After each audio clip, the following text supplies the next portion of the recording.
Ang daming produkto.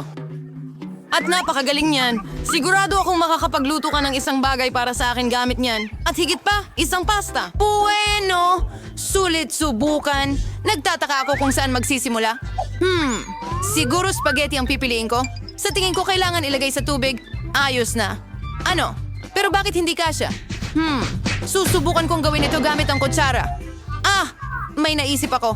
Kailangan ng ibang paraan. Hahatiin ko na lang ang spaghetti sa dalawa. Kawawang Jane, napaka-incompetent mo. Dapat mas binigyan kita ng pansin. Kailangan mo kunin ang spaghetti, ilagay ito ng maingat sa mainit na tubig, at maghintay ng kaunti hanggang lumambot at ilubog ng tuluyan sa kawali. Hola, hindi mo na masuruan ng isang babae. Kailangan niyang kumuha ng halimbawa mula sa mga profesional. Ano? Ngayon, magluluto tayo ng homemade na pansit. Mas masarap ang mga ito kaysa sa mga nabibili sa tindahan. Para dito, kakailanganin ko ng premium na harina, isang itlog, at kaunting asin. Masahin ko ito ng maayos at handa na ang masa. Gusto kong kulayan ito ng itim at para dito, gagamit ako ng tinta ng pusit. Ito ay ganap na ligtas. Kailangan lang ng ilang patak. At ngayon, hahaluin natin ang masa at hayaan itong magpahinga ng kaunti sa ilalim ng foil. Hindi ako musmurahan kung may sapat kang oras para lutuin ang putaheng ito. Nasa ilalim ng kontrol ko ang lahat. Panahon na para i-roll ang masa.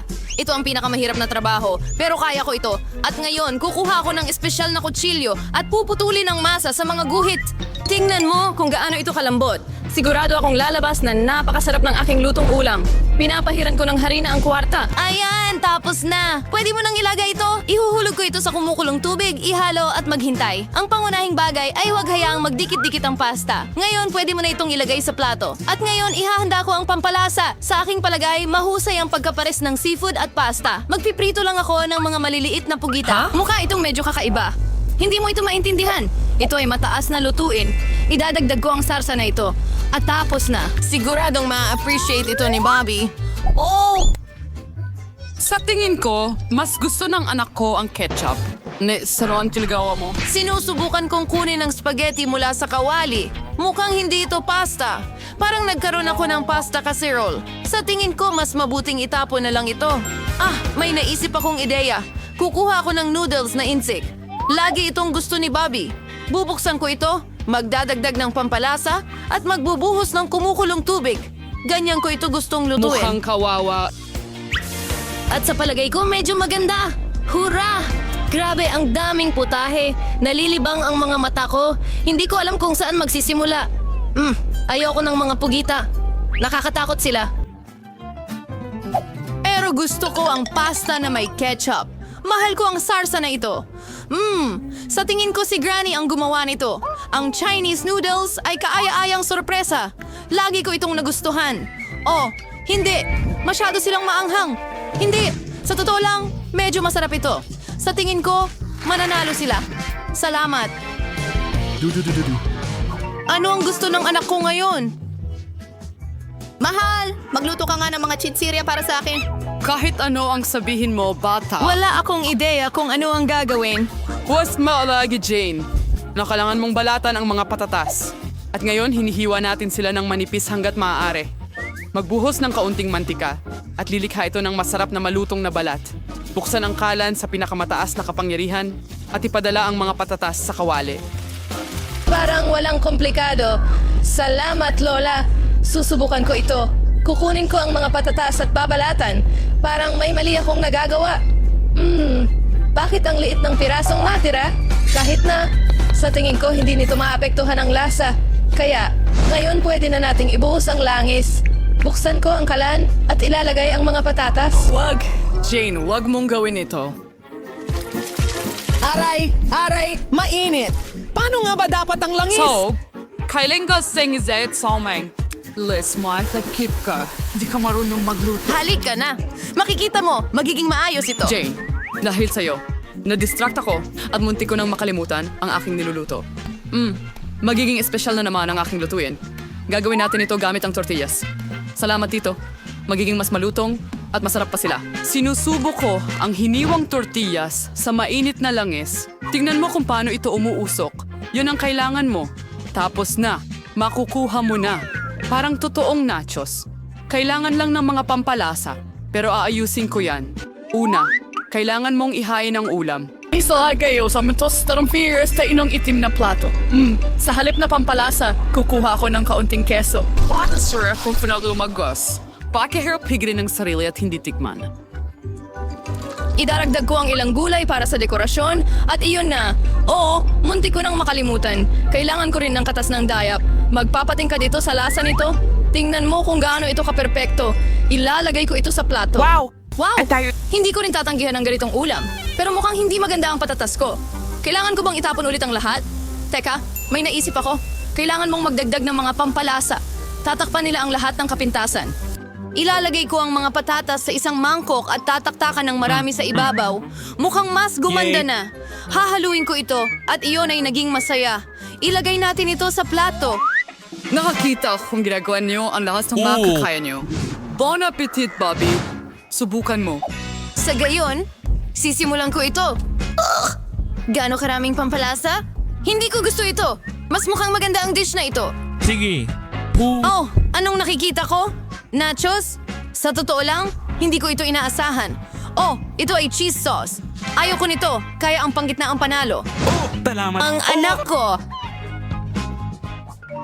Wow! ito wow. ay mga totoong cake. Tama yan, Jane. Gamitin mo ang mga ito para gumawa ng cake para sa akin. Wow! Gusto ko nang magsimula sa negosyo agad-agad. Wala akong duda kasi ikaw pa rin ang aking matamis na kinagigiliwan. Kaya mahusay si Lola sa paggawa ng kahit anong panghimagas. Ang puting sponge cake ay pinakamahusay na pinagsasama sa buttercream. Gaya ng nakikita mo, mukhang masarap na ang pagkain ko. Tapos na ang pangunahing bahagi ng trabaho. Kailangan mong maayos na pakinisin ang cream. At ngayon ay papalamutian ko ang aking cake gamit ang mga chocolate bar. Mahal yun ni Bobby. Ano pa ang idadagdag ko? May naisip ako. Itong mga maselang candies. Mukhang perpekto. Wala ka nang maiisip na mas maganda. Maglalagay ako ng matingkad na accent sa pamamagitan ng Skittles. Ayan, ang huling candy. Hindi ba't kahanga-hanga iyon? Hindi masama para sa lutong bahay na baking, pero hindi ito maihahambing sa dessert ko. Karapat-dapat ito sa pinakamahusay na mga pastry shop sa Pransya. Napansin mo ba kung gaano kakumpiyansa ang mga galaw ko? Lahat ng mga tao ng trabaho sa kusina. Ngayon, kailangan nating putulin ang cake ng eksaktong kalahati. Magdaragdag ako ng kaunting cream sa ibabaw. At mukhang simple pa ito sa ngayon, pero hindi pa ito tapos. Maniwala ka, dadalhin ko ito sa rurok. Hinilagay ko ang kalahati ng cake sa ibabaw ng ganito at pinutol ang gitna. At ngayon, inilalagay ko ito sa gilid. May naaalala ka ba rito? Malapit ko nang lagyan ng kulay at mauunawaan mo ang lahat. Lila, asul, oo, ito ay isang tunay na bahaghari. Gaya ng nakikita mo, ginawa ko ang lahat ng ito ng may dahilan. Bigyan mo pa ako ng kaunting oras at mamamangha ka. Emma, nakaisip ka na naman ng kalokohan gaya ng dati. Aminin mo, naiinggit ka lang sa akin. Tingnan mo kung gaano kapino ang cream. Talagang kaya-aya. Nakatingin lang ako at tuluyang nakalimutan ang tungkol sa aking cake. Kailangan kong tapusin agad. Mukhang medyo kakaiba ito. Paano ko ito maaayos? May naisip ako. Sulit subukan kasi hindi na rin naman ito magiging mas masama pa. Hindi ko maintindihan bakit kailangan mo ito sa ibabaw. Iyan ay isang lihim. Makikita mo ang lahat. Gusto mo ba ito? Wow, talagang hindi inaasahan. Sana magustuhan ito ni Bobby. Aking anikhada na ang lahat. Oo, panahon na para palayain ang sarili sa dessert nang may kasiyahan. Ilan kayang matatamis na bagay? Wow, isang tunay na bahaghari. Ang sarap ay sobrang langit. Mahusay. Emma, mahusay na trabaho. At maraming tsokolate sa cake na ito. Masarap din. Lola, ang galing. Ang huling cake na lang natitira. Mukhang malaking iceberg ng yelo. Ang daming cream. Pero ang tagumpay ay kay Emma pa rin. Ayun yun. Panahon na para sa huling round. Gusto ko ng kakao na may marshmallows. Sa tingin ko madali lang gumawa ng inumin. Ito ang aking pinakamasayang oras. Huwag agad humusga, Jane. Walang duwagawan to ng mas mabuti kaysa kay Lola. Kakailanganin ko ang piling gatas at puspos na pulbos ng kakao. Maglalagay ako ng higit pa para maging kasing tsokolate ng posible ang lasa. Arnin gayon. Wow, ang klaseng maayos gamit ang whisk. Tawgerin sa mga buo-buo. Ants, kulang pa rin sa tsokolate. Magdagdag tayo ng isang buong bar. Hahatiin ko ito sa mga piraso. Lola, ang ganda nito. Sinabi ko na sa'yo, wala akong katapat pagdating sa kakao. Ibubuhos ko ito sa paborito kong tasa. At tapos na. Maaga kang masayahan, Lola. Hindi mo pa natitikman ang kakao ko? Tingnan mo lang ang tekstura nito. Perpekto. At walang gatas. Puro cream lang. Kailangan kong ihalo ito ng maayos gamit ang mixer para makakuha ng banayad na bula. At ngayon, ilalagay ko na ito sa ibabaw. Halos makalimutan ko ang marshmallows at kaunting tsokolating sarsa sa ibabaw. Wow, namin ko kahanga-hanga ito. Maniwala ka! Kahit ako kaya kong lutuin ito. Parang may kulang. Tama, whipped cream. Kailangan pa nating magdagdag. Magugustuhan ito ni Bobby. Paano kaya kung maglagay rin tayo ng Oreos? Sa tingin ko masarap kapag kumakagat. Kaunting candy hindi rin makakasama. Waffle tubes, chocolate syrup, at sprinkles para maganda. Perpekto! Tapos na ito. Magpakasasa ka, Bobby. Hindi masama! Hindi masama! Patuloy mo akong pinapasaya. Oh, napakaraming candy sa itaas. Pwede kang uminom at magmerienda ng sabay, tamang balanse, pero hindi ako hihinto. Oh, Lola, tasa mo ito. Ang inumin ay medyo okay lang. Gusto kong ihalo ito ng ibang bagay. Sa tingin ko, pwede na ito. Oh, medyo mayaman nga. Pero mas gusto ko pa rin ang unang inumin. Ako ang pinakamahusay. Sige. Para magsimula, gumawa ka ng ilang itlog. Madali. Oh, tingnan mo! Kaya kong palakihin ang mga bagay. Kaya kong magluto ng pritong itlog. Bukod dito, alam ko kung paano ito gawing mas maganda at nakakaaki. Yaw! Para gawin ito, gagamitin ko ang espesyal na hulma. Ang itlog ko ay magkakaroon ng anyo ng mukha ng kuneho. Sa tingin ko, susubukan kong gamitin ang magnifier ko sa itlog. Tingnan mo. Sandali. Liliit pa ito. Kakaiba. Mukhang pinindot ko ang maling button. Subukan natin ulit.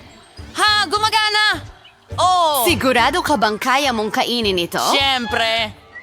Ito ay isang tunay na siyentipikong tagumpay. Mga babae, huwag kayong makialam. Gagawa ako ng malalaking pritong itlog mula sa malaking itlog na ito. Ayan na. Ang galing nito. Hindi pa ako nakakita ng ganito kalaki. Well, lilipat na ako sa aking obra maestrang pagluluto. Sa simula, ang mga itlog ay kailangang basagin sa mga espesyal na hulma. Pagkatapos, ilagay natin ito sa kumukulong tubig. Susunod, isang avocado. Kailangan itong ihiwain at gawing puri. Ito ay guacamole. Kailangan itong ipahid sa toast. Oh, tingnan mo. Napakaganda. Ilang labano sa ibabaw at handa na ang almusal. Ang unang higanting itlog sa mundo? Oh, tingnan mo kung gaano ito kabongga. At may ketchup. Pero sa akin ang pinakamatamis. Tingnan mo! Mukha itong kuneho. Kawili-wili. Wow! Pinaghalong itlog sa anyo ng kuneho. Hindi lang maganda, kundi masarap din. Jane, mahusay ang ginagawa mo at ano ang meron kay Emma para sa akin? Mukhang kakaiba ang kanyang sandwich. At punong-puno ito ng berdeng gisantes. Ah, ito ay isang abokado. Ayoko nito. Professor John, ikaw na lang ang pag-asa ko. Sobrang simple siguro. Pero nakagawa ako ng siyentipikong tuklas. Jane, binabati kita. Mukhang may inihanda si Leo para sa atin. Tama. Ngayong pagkakataon, ihanda mo ako ng salad. Madali lang. Magagawa ito. Isang salad? Madali lang. Siyempre, mas mabuting maghanda ng salad na may sariwang gulay. Bakit hindi ko ito palaguin ngayon? Para gawin ito, gagamitin ko ang aking experimental farm. Ang mahalaga ay maingat na diligan ng mga binhi. Professor John, sa tingin ko may mali sa ginagawa mo. Oh, tama. Kailangan kong punasan agad ang baha na ito. Ayoko na mapuno ng maruming tubig ang aking salad. Oh, nagawa ko. Oh, tingnan mo! Mayroon akong salad dito. Panahon na para hiwain ito. Sunod! Isang loaf ang gagamitin. Kailangan ko ng tinapay at ilang beans. at isang figura ng dinosaur upang palamutian ang aking salad. Tingnan mo, talagang astig ito. Parang isang installation. Ama. Ngayon, susunod na sa aking salad. Kumuha tayo ng pipino at ilang paminta, ilang sibuyas at ilagay ang lahat sa plato. Gagawin kong salad na parang cute na aso. Tingnan mo kung gaano ito kaganda. Napakaganda. Hindi mo man lang naisip ang tungkol sa mga sarsa. Maasim na cream. Perpekto ito para sa aking salad. Susunod, ilang itim na tinapay. Ito ang kakatawan sa lupa. Ngayon, gagawa ako ng magagandang bulaklak mula sa mga gulay, ilang labanos at iba pang gulay. Tingnan mo kung gaano kaganda ang kinalabasan.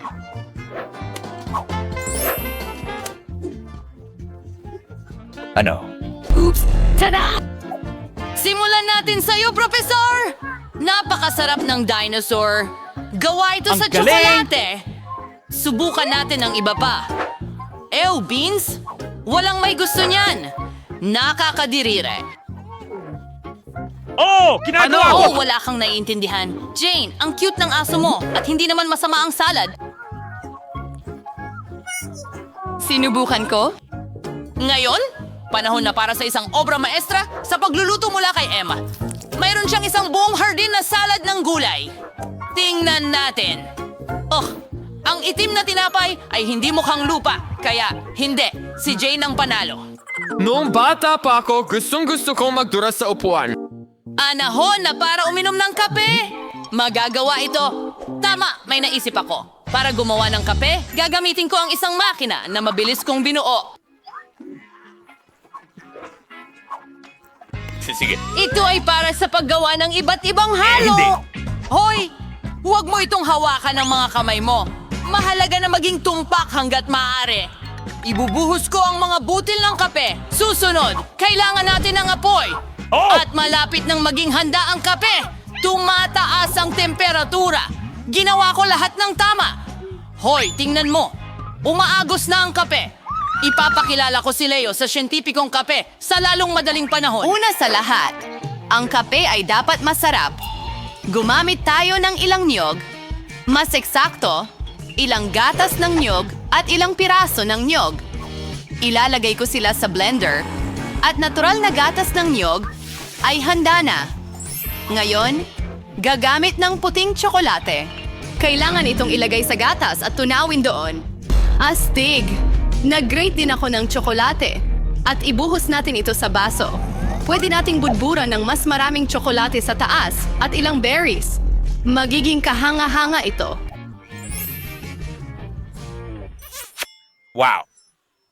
Pero ito ay hindi kape. Dapat maitim ang kape. Kaya, hindi tayo pwedeng walang tsokolate dito. Bakit hindi natin ibuhos ang mainit na gatas sa bola ng tsokolate?